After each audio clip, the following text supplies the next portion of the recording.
Nah, Andi Kumala dan pemirsa, di segmen ini kita akan bahas bagaimana polemik pagar laut yang kemarin udah dicabut Iya, tapi infonya. masih terus Tapi siapa yang dipertanyakan ya. bertanggung jawab? Kita lihat dulu filler dan juga paket pengantar yang telah disiapkan oleh tim redaksi Apa Kabar Indonesia Pagi.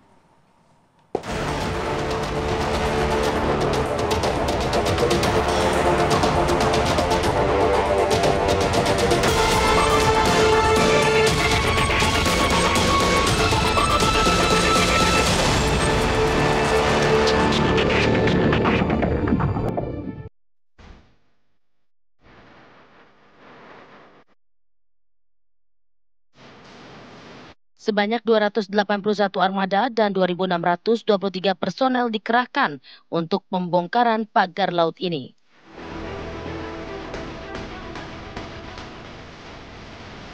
Diketahui Kementerian Kelautan dan Perikanan KKP menerjunkan 450 personel dan 11 armada. TNI Angkatan Laut mengerahkan 753 personel dan 33 armada, termasuk 3 unit armada tank amfibi. Sisa armada lainnya dikerahkan oleh Polair, KPLP, Bakamla, pemerintah Provinsi Banten, dan ratusan nelayan. Pagar laut yang membentang sepanjang lebih dari 30 km di perairan Kabupaten Tangerang ini ternyata diketahui memiliki sertifikat hak guna bangunan SHGB dan 17 sertifikat hak milik SHM di wilayah yang dipagari.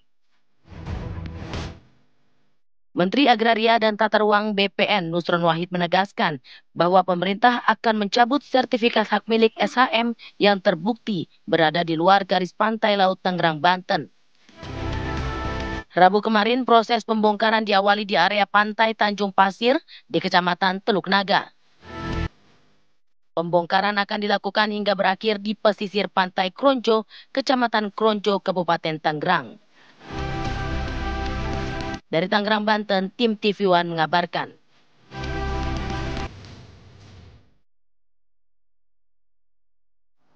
Ini dia, siapa tersangkut gitu loh. Untung nggak jatuh karena kesangkut.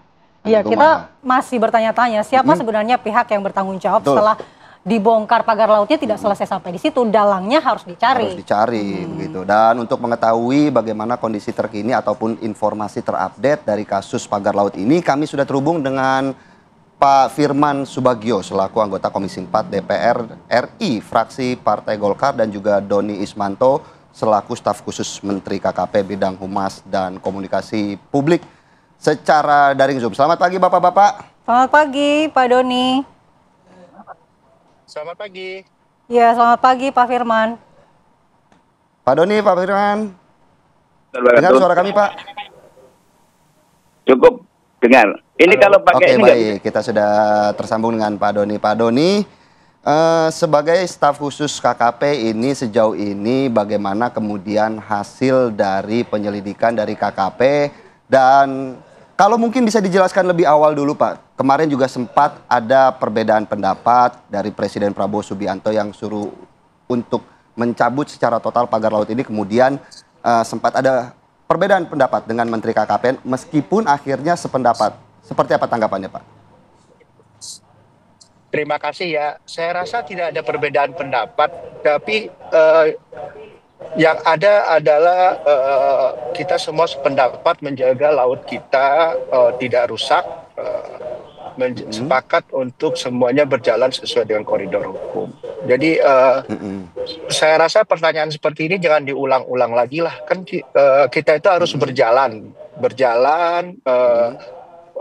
untuk menyelesaikan masalah ini. Jadi menurut saya sudah tidak ada lagi silang pendapat. Orang dalam eksekusi pembongkaran pun sudah kita semuanya bersama-sama, jadi tidak ada lagi masalah. Baik Pak Doni, mungkin kalau bisa dijelaskan juga sejauh ini bagaimana hasil dari investigasi yang dilakukan oleh KKP terkait siapa ataupun dalang dari pemasangan pagar laut ini Pak. Karena kalau untuk informasi terakhir sejauh ini pihak KKP telah melakukan penyelidikan masih pada tahap meminta keterangan dari para nelayan Pak. Baik, saya dudukkan dulu masalahnya di sini ya. KKP itu masuk dalam konteks ketika tanggal 9 Januari eskalasi terhadap instalasi, atau saya bilangnya itu instalasi, atau mungkin tempatnya di situ lebih gampangnya muncullah pagar-pagar bambu itu makin banyak. Kami masuk, kami melihat itu tidak memiliki izin PKKPRL. Karena semua kegiatan yang menetap di laut harus memiliki PKKPRL. Kami lihat dari sisi ini kami bisa masuk pintunya. Kami lihat secara undang-undang. Oh bisa, kita pakai Undang-Undang Cipta Kerja, sanksinya administratif, denda. Kita harus cari nih cara masuk dulu untuk biar tidak menambah keresahan di masyarakat. Akhirnya Pak Menteri memerintahkan Dirjen Ipung untuk melakukan penyegelan. Di situ kita masuknya. Nah, sesuai dengan Undang-Undang Cipta Kerja, kami harus mencari siapa yang membangun dan memiliki pagar ini atau yang berinisiatif membangun. Ini sudah dilakukan. Tahapan sekarang adalah kami melakukan penyelidikan. Penyelidikan ini tentu memanggil semua orang yang terduga terlibat dalam pembangunan atau mengaku-ngaku sebagai pemilik. Hari Senin itu sudah dipanggil sampai malam. Hasilnya penyidik PPNS kami belum membuka ke saya apa hasilnya karena masih dalam masih dalam tahap investigasi, Mas, gitu loh. Jadi yang KKP lihat itu karena taunya kan ada bambu awalnya. Sementara kan sekarang ternyata berkembang. Ternyata ada SGHB atau apa. Nah itu kan harus dicek lagi nih sama tempatnya Pak Nusron itu. Yang SGHB itu yang di mananya gitu loh. Nah itu harus dicek. Nah, makanya kita nanti kemarin dari Tanjung Pasir itu Pak Menteri sudah bilang akan berkoordinasi dengan tempatnya Pak Nusron juga. Dan sambil menunggu tempatnya Pak Nusron melakukan penyelidikan juga. Kan Pak Nusron menurunkan inspektoratnya. Dari situ mungkin bisa lebih titik terang. Sebenarnya bukti paling bagus itu yang didapat tuh dari tempatnya Pak Nusron. Kita tunggu juga penyelidikan di tempat Pak Nusron. Iya, baik Pak Doni, kita akan ke Pak Firman juga.